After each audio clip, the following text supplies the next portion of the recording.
On va faire un exercice dans lequel on va utiliser les rapports trigonométriques dans un triangle quelconque. Plus précisément, on va utiliser la loi de cosinus. On va faire le numéro 8.13 des notes de cours. Au numéro 8.13, on a une tour cellulaire et on a deux personnes qui discutent au cellulaire. Nous, ce qu'on a, on a un ordinateur qui nous donne les informations de la tour cellulaire. On sait que la première personne qui parle au cellulaire est située à 18,8 km de la tour de communication. La deuxième personne est située à 29,6 km de la tour de communication. Et on sait également que l'angle entre les deux signaux qui arrivent à la tour, à la tour cellulaire, l'angle entre les deux est de 60 degrés. Grâce à cette information-là, on cherche à savoir quelle est la distance entre nos deux personnes qui parlent au cellulaire. Donc, on voit, on peut se servir de la loi des cosinus ou la loi des sinus pour, entre autres, connaître la distance entre deux personnes grâce au taux cellulaire, ce qui peut être pratique, par exemple, dans l'univers de la police. Donc là, ici, on va se tracer un triangle. On a un triangle ici. Et l'angle semble à 90 degrés, mais on n'est pas certain de ça. Donc, on a un triangle quelconque. On a un triangle dont l'angle n'est pas nécessairement à 90 degrés. Et la première chose qu'on va faire, on va identifier nos côtés par petit a, petit b, petit c. Donc, je vais par exemple débuter ici avec petit a. On a petit b ici et on a petit c. Donc là, le côté petit a ici, ça a une longueur x qu'on ne connaît pas mais qu'on cherche. On a la longueur du côté petit b ici qui est égale à 18,8 km et le côté petit c ici qui est égal à 29,6 km. Ensuite, ce qu'on va faire, on va identifier les angles dans notre triangle quelconque ici.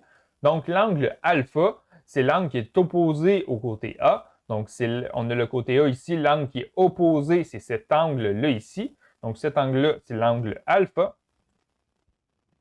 Et l'angle alpha, on nous le donne ici, c'est égal à 60 degrés.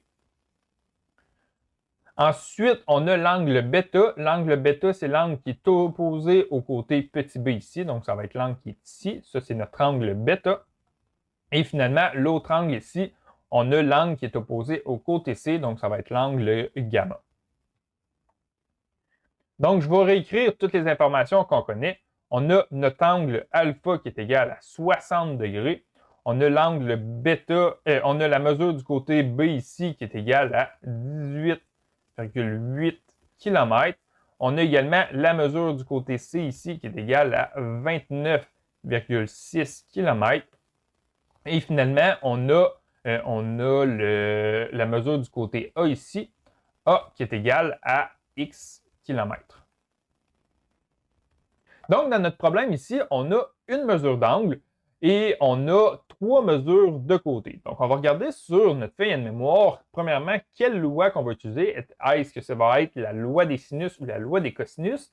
La loi des sinus fonctionne si on a deux mesures d'angle et deux mesures de côté. Donc, par exemple, si on a le côté A et le côté B et qu'on a l'angle alpha et qu'on cherche l'angle bêta, on va se servir de la loi des sinus. Mais nous, on n'a pas deux angles et deux côtés, on a un angle et trois côtés. Donc là, ce qu'on va faire, on va utiliser la loi des cosinus. Ensuite, pour savoir dans laquelle des trois équations qu'on a ici, on va regarder les informations qu'on a. Et premièrement, l'angle qu'on a ici, c'est alpha. Donc, on va utiliser l'équation de la loi de cosinus qui utilise l'angle alpha. Donc, en allant ici, on s'aperçoit que l'angle alpha ici, il est dans la première équation. Il est dans A au carré est égal à B au carré plus C au carré moins 2B fois C fois cosinus de alpha. Donc, je vais réécrire cette équation-là. Donc, premièrement, on a la loi de cosinus qui correspond à A au carré qui est égal à B au carré plus C au carré moins 2 fois B fois C fois cosinus de alpha. Donc là, dans l'équation qu'on a ici, on va remplacer les variables par les informations qu'on a ou qu'on cherche. Donc, A au carré, on va remplacer ça par la variable x. Donc, x au carré qui est égal à b au carré, donc à 18,8 au carré, plus c, donc 29,6 au carré, moins 2 fois B, donc B c'est égal à 18,8 fois C, donc 29,6 fois cosinus de alpha, donc cosinus de 60 degrés. Donc, on a x au carré qui est égal à 673,12. Donc, en isolant x ici, on va avoir x qui est égal à racine de 673,12.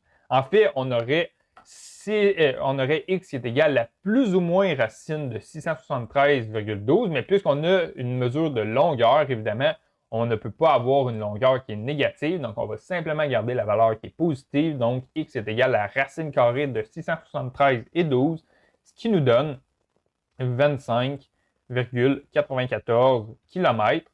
Donc, grâce à la loi de cosinus, on est en mesure de trouver la mesure d'un côté ici d'un triangle quelconque.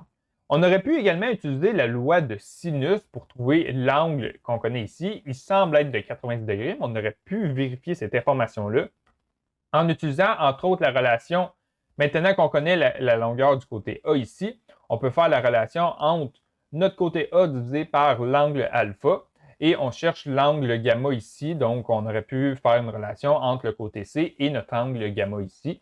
Donc, je vous invite à essayer cet exercice-là pour vérifier est-ce que l'angle ici est bel et bien de 90 degrés.